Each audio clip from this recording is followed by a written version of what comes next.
Are you training the Olympic lifts and recently something has just derailed your plan? Something's gone wrong?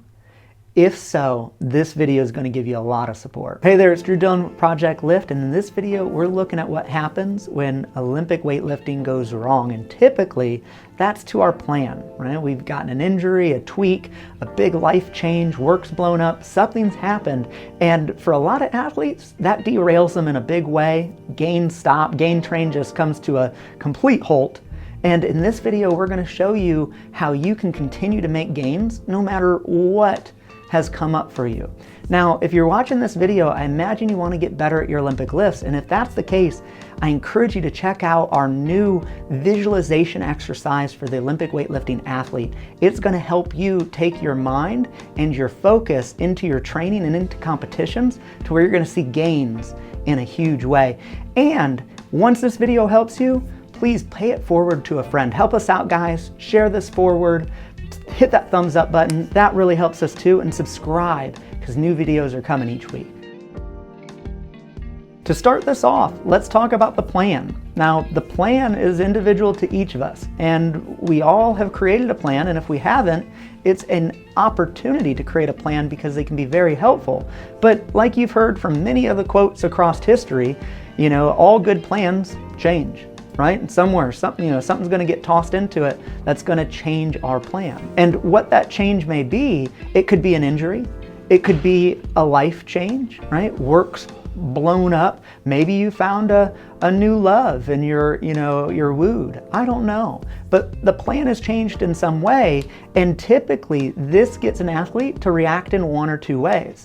And what that reaction depends on is what I'm about to say next. So what is the thing? What is the thing that it all hinges on? Whether this is going to go the way we want it to, or it's going to bring our gain train to a screeching halt. And that is the story. The story that we create around whatever has come up. Now, this gets into some deeper mindset components, and that component is to recognize how much our imagination plays into everything we do. Humans, we are imagination machines. That's how two people can go into the same situation and walk out having completely different experiences. What are we telling ourselves?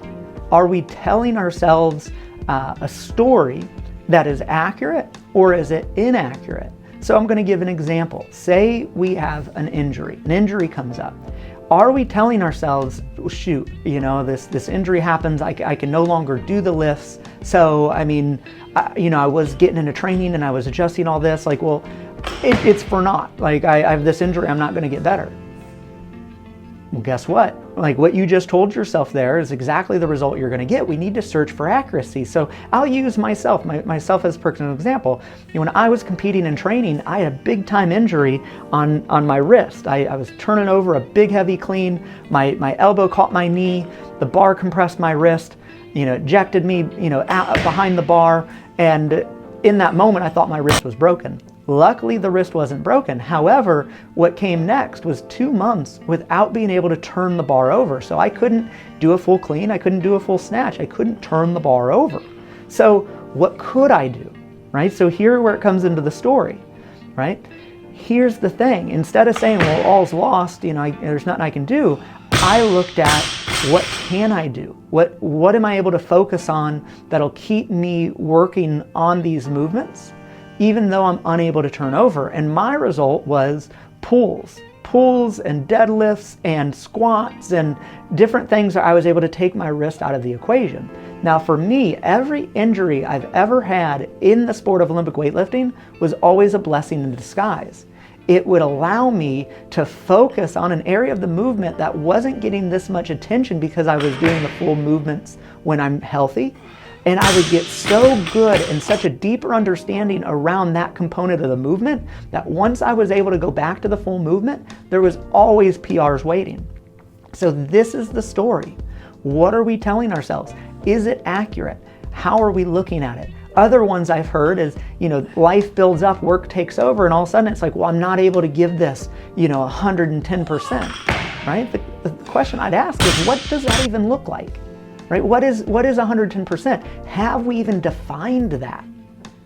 right? Get it on paper, write it out, take it out of your head, put it on paper. And when we really look at it and look at accuracy, what you'll realize, and the most accurate statement to make, is we're only able to give whatever we have in the moment.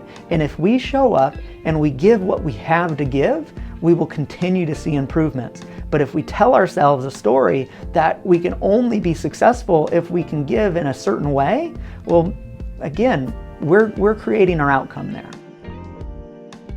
And finally, the opportunity. There's such a huge opportunity, if you're watching this video, if you've gotten this far into it, to write your own story, to create the story that is going to support what you want. And again, I'm going to give an example here. Do you want to get better at the Olympic lifts? Do you want them for competition? Do you want them because you just love the movement and you want to get a strong body and you find them just exhilarating?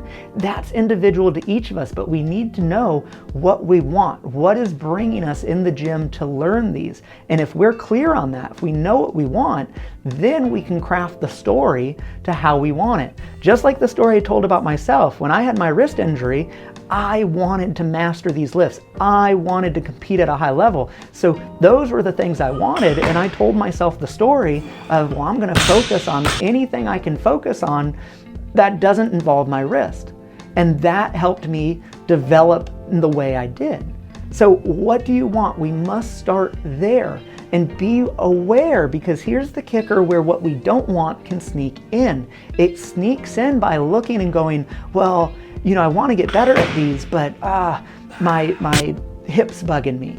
So, my hip's bugging me. I don't want to have a bugged hip. I don't want to be in pain. I don't want to adjust my program. I don't want to get mediocre results because I'm not training at full capacity. I just listed 4 I don't wants. And if that comes into your conversation and that starts to shape your plan, you're writing a plan based on what you don't want, not on what you do. So define what you want and then let your story be created to help get you there. And here's the kicker, guys. Coaches are so valuable at this point. And there's a huge gap. There's a huge gap in weightlifting. There's a huge gap in extreme sports of coaching's helping athletes from a mindset component. And the mind is involved in everything physical, no matter how hard we try to separate it. So if you're in that boat, whether you have a coach or not, and you're not getting that level of support, guys, hit up the comments. We'd love to give you a little love down there. We're a community. We're here to support each other. So let's get you to where you want, and be aware when you're writing your future based on what you don't want.